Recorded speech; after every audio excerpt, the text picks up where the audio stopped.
आज हम लोग रिवाइज करेंगे chapter 2 general auditing principles and auditors responsibility. Base set करता है ऐसे 200 उसमें, क्योंकि बताता है कि ऑडिटर का ओवरऑल रेस्पॉन्सिबिलिटी है कि ऑडिट प्लान्ड हो और परफॉर्म्ड हो विद प्रोफेशनल स्केप्टिसिज्म, रिकॉग्नाइज करते हुए कि सर्कमस्टेंसेस कॉज कर सकता है कि फाइनेंशियल स्टेटमेंट मटेरियली मिसस्टेटेड हो। तो उसमें ऑडिटर का जिम्मेदारियाँ क्या है? सबसे पहले ऑडिटर्स रेस्पॉन्सिबिलिटी, जब उसको फ्रॉड दिखे फाइनेंशियल स्टेटमेंट में, ऐसे 240 पढ़ेंगे, the auditor's responsibility relating to fraud in an audit of financial statement. Overview देख लेते हैं। सबसे पहले समझेंगे फ्रॉड का मतलब क्या होता है, फिर देखेंगे कि फ्रॉड दो टाइप्स के होते हैं, फिर वो दो टाइप्स को समझेंगे, फिर देखेंगे कि ऑडिटर को एमएमएस को आइडेंटिफाई करना पड़ता है। एमएमएस फ्रॉड या एरर दोनों में होता है, तो उसको पता करना पड़ता है कि फ्रॉड है या नहीं। फिर एलिमेंट्स ऑफ फ्रॉड समझेंगे और फ्रॉड रिस्क फैक्टर समझेंगे, कौन से फैक्टर्स फ्रॉड रिस्क बढ़ाते हैं।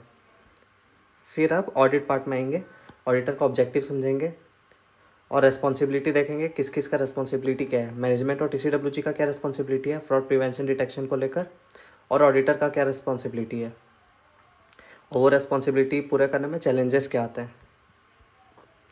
फिर ऑडिटर का स्टेप्स आ जाएगा, फिर वो कम्युनिकेट क्या करेगा और डॉक्यूमेंट क्या करेगा।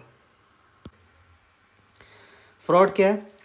फ्रॉड एक इंटेंशनल एक्ट है इन्वॉल्विंग डिसेप्शन, धोखेधाड़ी, फॉर एन अनजस्ट या इलीगल एडवांटेज। कोई अनफेयर या फिर इलीगल एडवांटेज उठाने के लिए जो धोखाधड़ी किया जाता है, इंटेंशनल होता है, वो होता है फ्रॉड। तो दोनों ही फ्रॉड और एरर, इसमें मटेरियल मिसस्टेटमेंट रहता है, लेकिन एरर का मिसस्टेटमेंट अनइंटेंशनल रहता है। तो फ्रॉड दो टाइप का होता है, फ्रॉडुलेंट फाइनेंशियल रिपोर्टिंग और miss appropriation of assets. Fraudulent financial reporting मतलब फाइनेंशियल रिपोर्टिंग में फ्रॉड कर देना, मतलब इंटेंशनल मिसस्टेटमेंट या omission in financial statement, users को डिसीव करने के लिए, बुक्स में गड़बड़ी कर देना। क्यों किया जाता है? एक्सपेक्टेशन मीट करने के लिए शेयर होल्डर्स का। अगर परफॉर्मेंस बेस्ड कंपेंसेशन मिलता है तो मैक्सिमाइज करने के लिए कंपेंसेशन, टैक्स बचाने के लिए, या फाइनेंसिंग सिक्योर करने के लिए। मेथड्स क्या क्या है इसके? रिकॉर्ड्स को मैनिपुलेट कर देना, मिस रिप्रेजेंट करना, या तो ओमिट कर देना इवेंट्स या फिर ट्रांजेक्शन्स को, और मिस अप्लाई करना अकाउंटिंग प्रिंसिपल्स को, मिस अप्लाइंग अकाउंटिंग प्रिंसिपल्स, गलत तरीके से लगाना जानबूझ के। और मैनेजमेंट यही सब चीज़ कैसे करता है? क्योंकि वो ओवरराइड कर सकता है। तो रिकॉर्ड्स मैनिपुलेट करने के लिए वो फिक्टिशियस जर्नल एंट्री मार देगा या फिर terms of the contract alter कर देगा। मिस रिप्रेजेंटेशन या ओमिटिंग कैसे करता है? ओमिट कर देगा या फिर एडवांस या डिले कर देगा रिकॉग्निशन ऑफ सर्टेन इवेंट्स या ट्रांजेक्शन।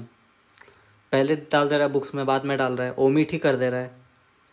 या फिर फैक्ट्स छुपा रहा है, कंसीलिंग फैक्ट्स जो अफेक्ट करता है फाइनेंशियल स्टेटमेंट को, छुपा के मिस रिप्रेजेंटेशन हुआ ये।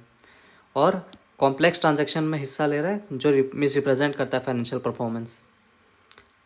और मिस अप्लाई तो कर ही सकता है अकाउंटिंग प्रिंसिपल्स, इनअप्रोप्रिएट एजम्पशन या फिर जजमेंट यूज़ करके फाइनेंशियल स्टेटमेंट्स बनाने के लिए। Misappropriation of assets, theft और misuse of asset for personal gain, खुद के फ़ायदे के लिए थेफ्ट या मिसयूज़ कर लेना। एम्प्लॉयज़ जो रहते हैं वो स्मॉल स्केल पे कर पाते हैं ये, लेकिन मैनेजमेंट ज़्यादा स्किल रहता है ये काम कर पाने में। तो दो परपेट्रेटर हो सकते हैं इसके, दो लोग इसमें हिस्सा ले सकते हैं, एम्प्लॉय या मैनेजमेंट। कैसे होता है? रिसीट्स को एम्बेजल कर लेंगे, या फिर फिजिकल एसेट्स या फिर इंटेलेक्चुअल प्रॉपर्टी को स्टील कर लेंगे, या पेमेंट फॉर गुड्स और सर्विसेज नॉट रिसीव्ड, या फिर एंटिटी का जो एसेट्स है उसको पर्सनल यूज़ कर लेंगे।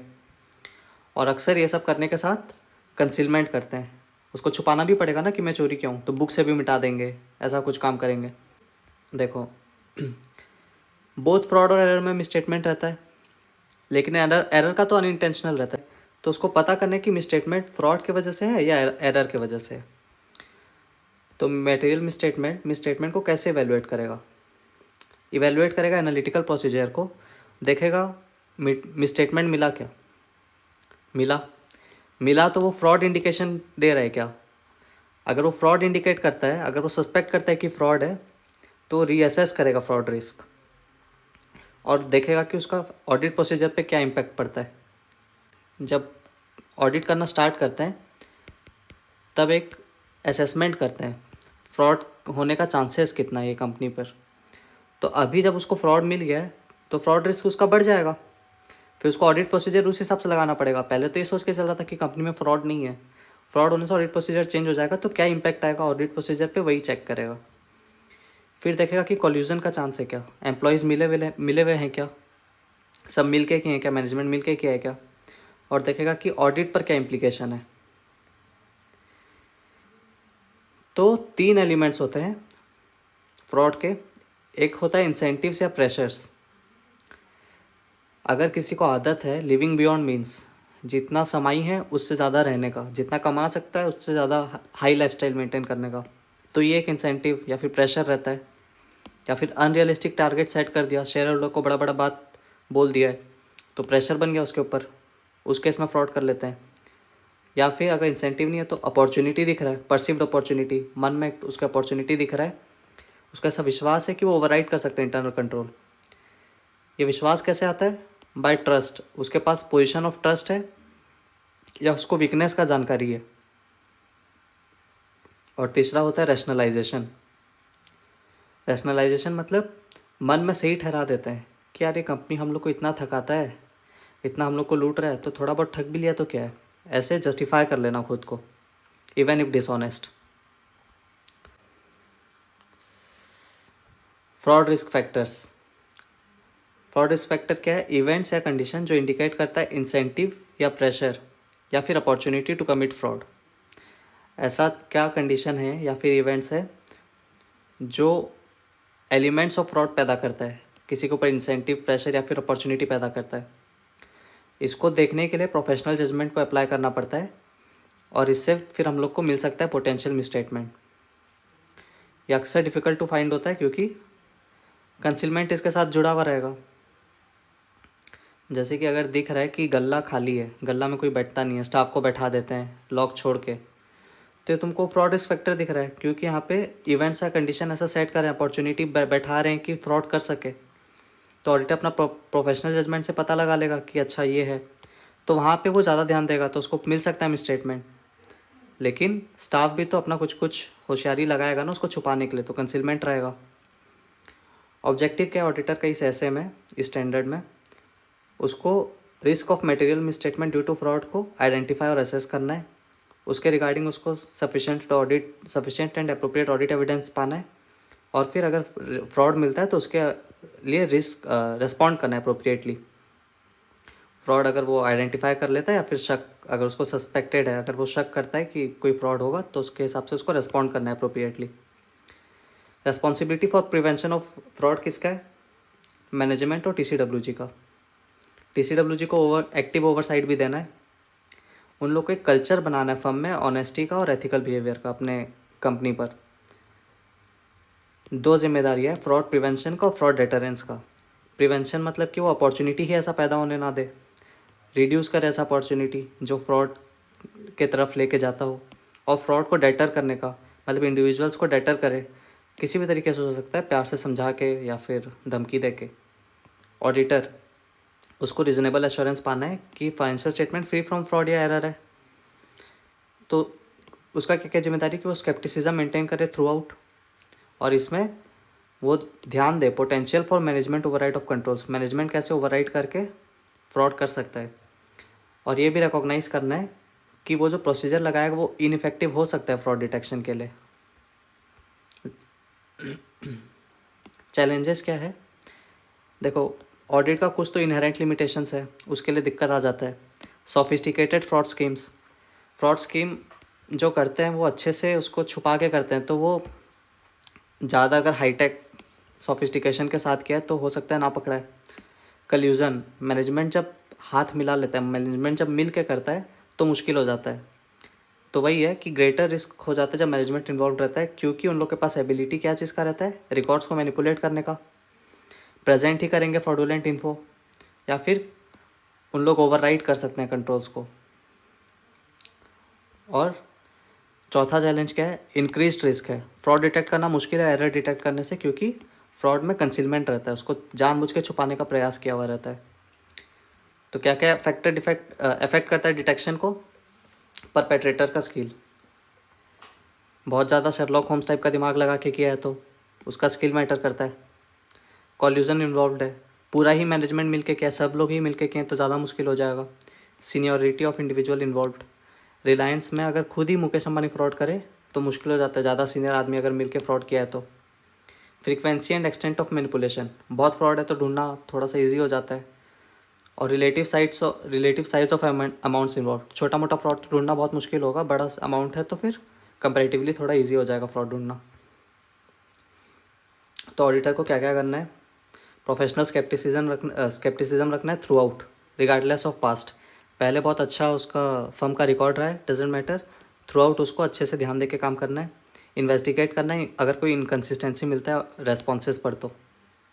एंगेजमेंट टीम का डिस्कशन, कैसे, how and where financial statement susceptible है to material misstatement due to fraud, इस बारे में एंगेजमेंट टीम से डिस्कस करना है।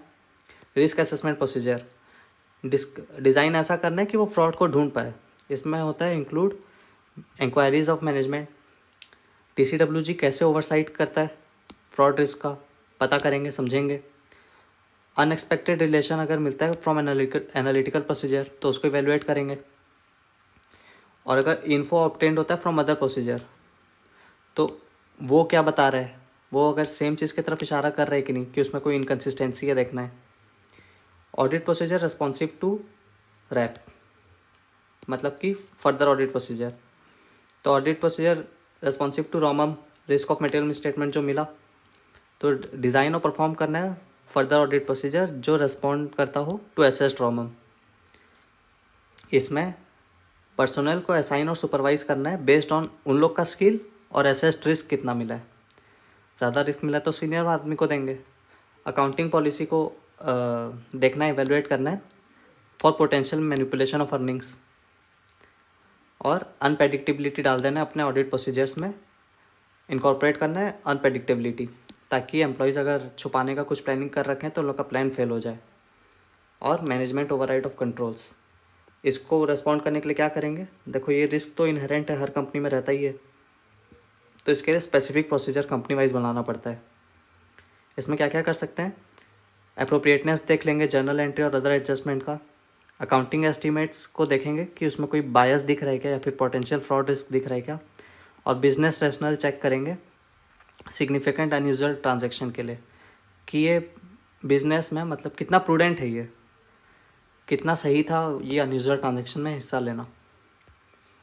इसके बाद अगर वो अनेबल टू कंटिन्यू कर रहा है, मतलब अगर वो कंटिन्यू नहीं कर पाता है ऐसा उसको लगता है, तो अपना प्रोफेशनल लीगल रिस्पॉन्सिबिलिटी देखेगा कि किसी को रिपोर्ट करने का ज़रूरत है क्या, अपॉइंटिंग अथॉरिटी या रेगुलेटरी अथॉरिटी को। और फिर विड्रॉल कंसिडर करेगा।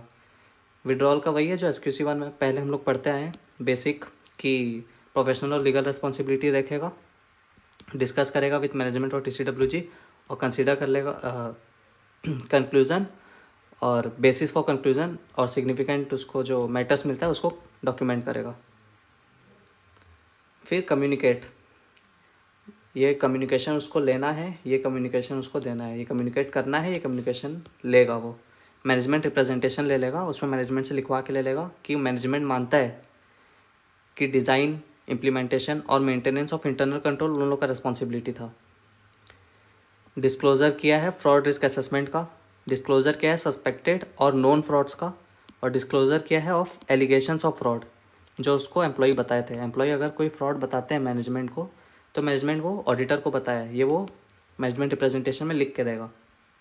और ऑडिटर क्या क्या बताएगा, मैनेजमेंट को बताएगा आइडेंटिफाइड और सस्पेक्टेड फ्रॉड टाइमली, जब उसको पता चलता है तो वो जाके मैनेजमेंट को बताएगा। TCWG को बताएगा अगर मैनेजमेंट इन्वॉल्व है तो। और ये हो गया। फिर nature, timing and extent of audit procedure बताएगा, कंप्लीट करने के लिए उसको क्या क्या लगेगा। और अदर मैटर्स जो उसके रिस्पॉन्सिबिलिटी, जो मैनेजमेंट का रिस्पॉन्सिबिलिटी को अफेक्ट करता होगा वो जाके बताएगा। और रेगुलेटरी और एनफोर्समेंट अथॉरिटीज़ को बताएगा, देखेगा कि कोई रिपोर्टिंग रिक्वायर्ड है क्या और लीगल रिस्पॉन्सिबिलिटी है क्या। अगर कोई लीगल रिस्पॉन्सिबिलिटी है तो देखे, वो हो सकता है कि उसका कॉन्फिडेंशियलिटी का जो ड्यूटी है उसको ओवरराइड कर जाए, तो उस केस में जैसा लॉ रिक्वायर करता होगा वैसे जाके बताएगा।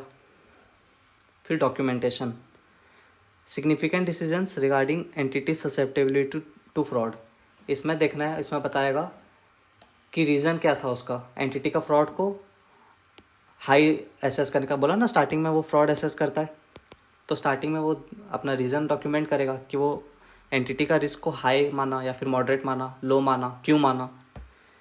फिर identified and assess trauma due to fraud, इसमें स्पेसिफिक फ्रॉड स्कीम को कंसिडर करेगा, जैसे कि उसको दिख रहा है क्या फ्रॉडुलेंट फाइनेंशियल रिपोर्टिंग हुआ है या मिस अप्रोप्रिएशन ऑफ एसेट्स हुआ है। तो अगर हुआ है तो उसका लाइक्लीहुड कितना है, कितना चांसेस है उसका होने का। फिर overall responses to fraud risk और लिंकेज टू ऑडिट प्रोसीजर। तो ऑडिट प्लान कैसे बनाया वो, अभी उसको एड्रेस करते हुए ऑडिट प्लान कैसे बनाया, स्पेसिफिक ऑडिट प्रोसीजर क्या क्या लिया, जैसे कि प्रोफेशनल स्केप्टिसिज्म बढ़ा दिया बताएगा, सरप्राइज ऑडिट किया, मैनेजमेंट इंक्वायरी किया, एनालिटिकल प्रोसीजर लगाया डिटेक्ट करने के लिए अनयूजुअल पैटर्न। फिर रिजल्ट क्या है ऑडिट प्रोसीजर का, तो फाइंडिंग फ्रॉम ऑडिट प्रोसीजर जैसे कि उसको जो मिला, इंक्लूडिंग कोई एविडेंस अगर मिलता है फ्रॉड का या फिर कंट्रोल्ड एफिशिएंसी का, एक्शन क्या लिया उसके लिए, फर्दर इन्वेस्टिगेट किया, या फिर अगर उसको एविडेंस मिलता है मैनेजमेंट का एफर्ट का कि वो अपना कोशिश किया है ओवरराइड करने का कंट्रोल। फिर communication about fraud made to relevant parties, वो किस किस को क्या खबर दिया वो बताएगा, उसको रेगुलेटरी अथॉरिटी को बताना था तो उसको बताया हूँ, या फिर मैनेजमेंट को बताना था तो उसको बताया हूँ, मैनेजमेंट के साथ क्या डिस्कशन हुआ। और रीजंस फॉर कंक्लूडिंग कि presumption of fraud risk for revenue recognition not applicable, अगर ऑडिटर कंक्लूड करता है कि fraud risk for revenue recognition applicable नहीं है, रेवेन्यू रिकॉग्नाइज करते टाइम कोई फ्रॉड नहीं किया है कंपनी, अगर वो ऐसा प्रिजम्पशन पे काम कर रहा है तो उसका डॉक्यूमेंटेशन में रहेगा कि ऐसा कंक्लूड वो क्यों किया, रीजंस फॉर द कंक्लूजन। ये एलिमेंट्स का कुछ एग्जांपल है, ये एग्ज़ाम से पहले बस वन टाइम रीड है, अभी से पढ़ के ऐसा कोई फ़ायदा नहीं है, बस एक बार ओवरलुक करके चले आना है। उसमें भी ये कलर वाला थोड़ा ज़्यादा ध्यान से देख लेना एक बार बस। चलो फ्रॉड रिस्क फैक्टर देख ही लेते हैं, फिर वो रह ही जाता है। फ्रॉड रिस्क फैक्टर मिसस्टेटमेंट्स जो अराइज करता है फ्रॉडुलेंट फाइनेंशियल रिपोर्टिंग से, इंसेंटिव्स और प्रेशर्स, फाइनेंशियल स्टेबिलिटी या फिर प्रॉफिटेबिलिटी को खतरा है, किससे, कंपटीशन हाई हो गया है, मार्जिन गिर रहा है, रैपिड चेंजेस हो रहा है, कस्टमर का डिमांड गिर रहा है, बिजनेस फेल हो रहा है, बैंक्रप्सी दिख रहा है, फोर क्लोजर हो रहा है। फोर मतलब पहले नहीं, फोर मतलब बाहर, बाहर क्लोजर मतलब बाहर रोक देना। कोई अगर अपना घर का मान लो मॉर्गेज नहीं चुका पाया तो उसको फिर एंट्री करने नहीं मिलता है, वो घर का फिर ऑक्शन हो जाएगा, तो वैसा बैंक्रप्सी से ही होता है वो। तो बैंक्रप्सी, फोर क्लोजर या फिर हॉस्टाइल टेक ओवर, ज़बरदस्ती टेक ओवर कर रहा है कोई, रिकरिंग नेगेटिव कैश फ्लो, लगातार कैश फ्लो नेगेटिव आ रहा है या फिर कैश जनरेट ही नहीं कर पा रहा है ग्रोथ होने के बावजूद भी, बहुत फटाफट ग्रो कर रहा है, या फिर अनयूजुअल प्रॉफिटेबिलिटी दिखा रहा है पीयर्स के कंपैरिजन में, या फिर कोई नया अकाउंटिंग, लीगल या फिर रेगुलेटरी रिक्वायरमेंट आया, एक्सेसिव प्रेशर हो गया थर्ड पार्टी एक्सपेक्टेशन मीट करने के लिए, क्योंकि अनरियलिस्टिक प्रॉफिटेबिलिटी एक्सपेक्टेशन डाल दिया था एनालिस्ट्स को, इन्वेस्टर्स को, क्रेडिटर्स को या फिर कोई एक्सटर्नल पार्टी को, एडिशनल डेट या फिर इक्विटी फाइनेंसिंग का ज़रूरत है, मार्जिनल एबिलिटी, बहुत मुश्किल से एबिलिटी मीट करता है या फिर मीट नहीं कर पा रहा है, मीट करने के लिए एक्सचेंज लिस्टिंग रिक्वायरमेंट या फिर डेट रिपेमेंट या फिर कोई other contract requirements, covenant requirements मतलब अदर एग्रीमेंट का रिक्वायरमेंट्स को, या फिर पुअर फाइनेंशियल रिजल्ट्स का एडवर्स इफेक्ट्स उसको दिख रहा है पेंडिंग ट्रांजेक्शन्स पे, जैसे मर्जर होने वाला था अब नहीं हो पाएगा, वैसा डर लग रहा है। Threaten personal financial situation of management, management का पर्सनल फाइनेंशियल सिचुएशन खतरे पे आ गया है, सिग्निफिकेंट फाइनेंशियल इंटरेस्ट था उसका एंटिटी पर, उसका कंपेंसेशन कंटिजेंट है एग्रेसिव रिजल्ट्स अचीव करने पर, पर्सनल गारंटी दे रखा है एंटिटी के डेट के लिए, excessive pressure to meet financial targets, unrealistic sales या प्रॉफिटेबिलिटी टारगेट सेट कर दिया था TCWG। अब देख लेते हैं अपॉर्चुनिटीज़, क्या क्या मौका है उसको फ्रॉड करने का, जोन सा नेचर ऑफ इंडस्ट्री में या फिर जो धंधे पे है, सिग्निफिकेंट रिलेटेड पार्टी ट्रांजेक्शन्स होता है, इंडस्ट्री में डोमिनेशन है, कब्जा है, उसमें डिक्टेट कर सकता है टर्म्स, एस्टिमेट सब्जेक्टिव होता है तो वहाँ पे घपला करने का मौका मिलता है, कॉम्प्लेक्स ट्रांजेक्शन्स में हिस्सा लेता है वहाँ पे भी छुपा सकता है, इंटरनेशनल ऑपरेशंस है डिफ़िकल्ट जुरिस्डिक्शन में, वहाँ पे करेगा तो पकड़ाने का चांस कम रहता है, टैक्स हेवन में जैसे काम करते हैं, use of business intermediaries with unclear justification, business intermediary को लेके काम करता है जिसका कोई प्रूडेंस नहीं है। बैंक अकाउंट या फिर सब्सिडियरी है टैक्स हेवेंस पर। इनसफिशिएंट मॉनिटरिंग होता है। Domination of management by single person, एक सिंगल पर्सन का डोमिनेंस है मैनेजमेंट पे। Weak oversight by TCWG, TCWG weak है। कॉम्प्लेक्स या अनस्टेबल ऑर्गेनाइजेशनल स्ट्रक्चर, डिफिकल्ट होता है डिटरमाइन करने में कि कंट्रोलिंग इंटरेस्ट किसका है। ओवरली कॉम्प्लेक्स स्ट्रक्चर है, बहुत सारा उसमें लीगल एंटिटीज़ बना रखा है शेल कंपनीज जैसे। और मैनेजरियल लाइन्स ऑफ अथॉरिटी भी बहुत कॉम्प्लेक्स है कि इसको ये भी कंट्रोल करता है, ये भी करता है, फिर ऐसे बहुत कॉम्प्लेक्स ऐसे बना रखा है।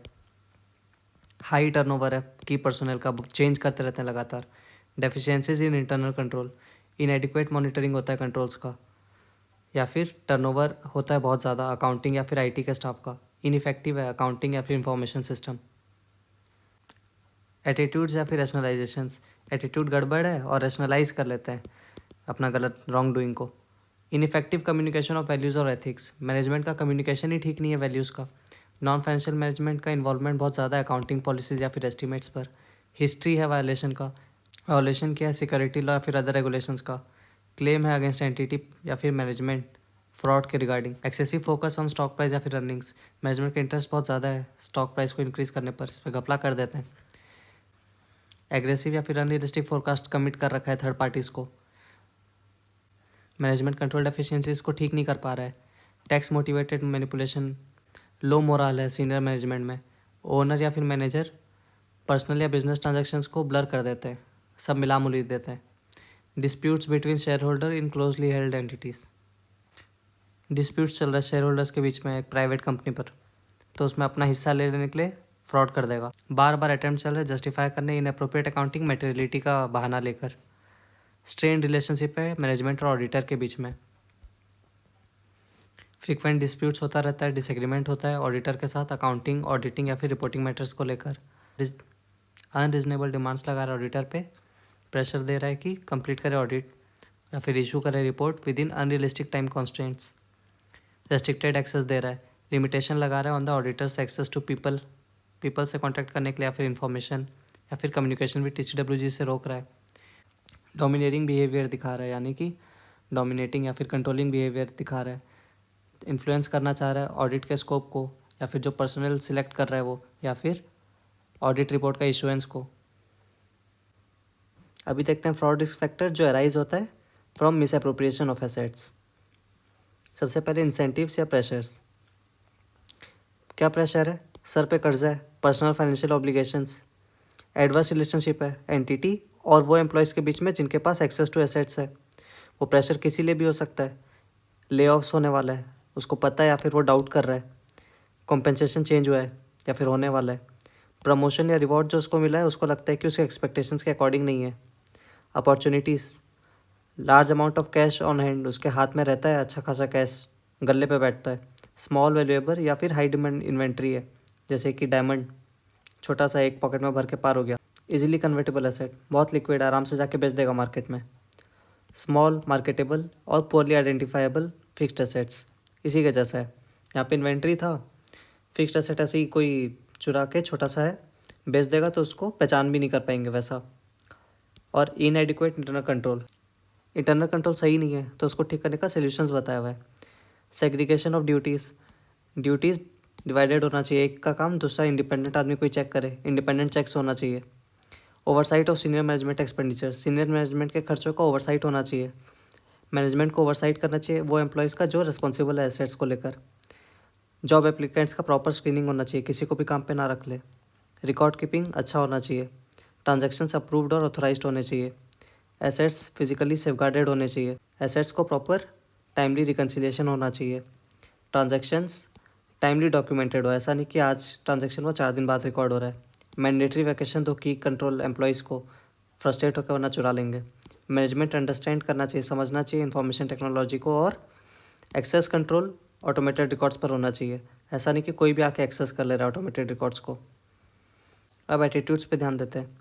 मैनेजमेंट डिसरिगार्ड कर देता है मॉनिटरिंग को, मॉनिटरिंग पे कोई ध्यान नहीं है, मिस अप्रोप्रिएशन का रिस्क दिख रहा है उसको रिड्यूस करने के लिए कोई स्टेप्स नहीं ले रहा है, डिसरिगार्ड कर दे रहा है इंटरनल कंट्रोल को, दिख रहा है डेफिशिएंसीज क्या है उसको एड्रेस नहीं कर रहा है। एम्प्लॉय डिससेटिस्फाइड है, गुस्से पे है, कर सकता है फ्रॉड। एम्प्लॉय का बिहेवियर चेंज हुआ है, लाइफस्टाइल चेंज हुआ है, पता करो कैसे चेंज हुआ है, कहाँ से आया पैसा। पेटी थेफ्ट को टॉलरेट कर लेता है, ये छोटा मोटा चोरी ही बाद में जाके बड़ा फ्रॉड बनता है। ये पूरे चैप्टर का बस एक पार्ट था। पूरा चैप्टर देखने के लिए, जिसमें बाकी पार्ट्स का कॉन्सेप्ट्स है, क्वेश्चंस है, एमसीक्यू है, सब कुछ कवर्ड है, पूरा कॉम्प्रिहेंसिव रिवीजन है। उसके लिए अल्टीमेट रिवीजन वीडियो देखो। Thank you.